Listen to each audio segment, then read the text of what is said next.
morning, my name is Alba Pagliaccio, and I am a student of Pedagogy Career in National and Foreign Languages. I'm here today with Tony Lee Castro, and today we are going to talk about restorative justice. Lee, thank you for your time. Thank you for having me. It's a pleasure. I'm looking forward to talking about restorative justice. Thank you. Okay, let's start. First, what is a victim? Well, a victim is a crucial part in criminal proceedings. It's basically anyone who has suffered damage or violation of their rights. This can be caused by an act or admission. In other words, a person who suffers violence or an attack on their legal rights is called a victim. Okay, thank you. For the second, what is an offender for you? So simply put, it would be the opposite of that. An offender is a person who commits an unlawful act.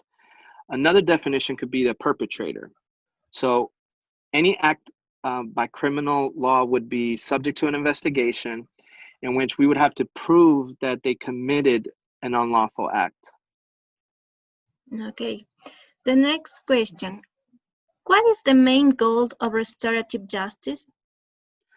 Well, the main objective is to repair the harm caused to the individual. It usually provides necessary support for the reintegration of the offender, and usually there are terms accepted to help support that process of re-entry to society. Okay, number four, excuse me. What are some advantages of restorative justice? One advantage is that it promotes the rehabilitation and reintegration.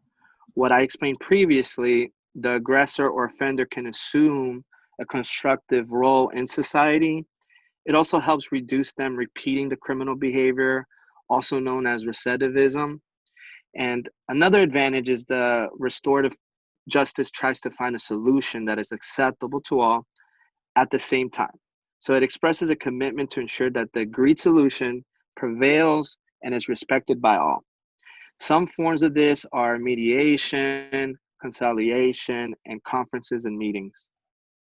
Okay, number five. What are some possible disadvantages of restorative justice? Well, they have found cases where it puts strain psychologically on both victims and offenders. Another disadvantage would be when they apply restorative justice in crimes that are considered serious. So like murders, rape, and etc. Okay, number six. Can restorative justice be applied in any kind of criminal act? In my opinion, this approach could be effective in juvenile justice, but crimes against public administration or economic crimes, it should not apply, as it would have very low impact on proper justice, especially on strict punishment. Okay, number seven. What is your personal opinion about the application of restorative justice to solve legal conflicts? I think that on the side of comprehensive reparation to the victim and the reintegration of the offender is a good way to reach mediation agreements on misdemeanors. It's a way of making offender understand that his actions were wrong, and through the morality between the parties, reach a form of reparation to society itself. However, there are crimes that are handled from another perspective, usually punitive. So justice being applied when we'll have when there's a substantial economic effect on the victim. Okay, number eight. Is restorative justice officially practiced to solve legal conflicts in Ecuador? In Ecuador, this approach is applied in the juvenile justice.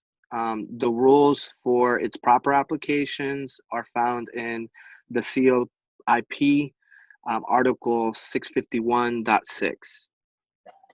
Thank you for your answers, and I appreciate your time. It's been a pleasure, Alba, And I'm excited for the interview that you gave me today.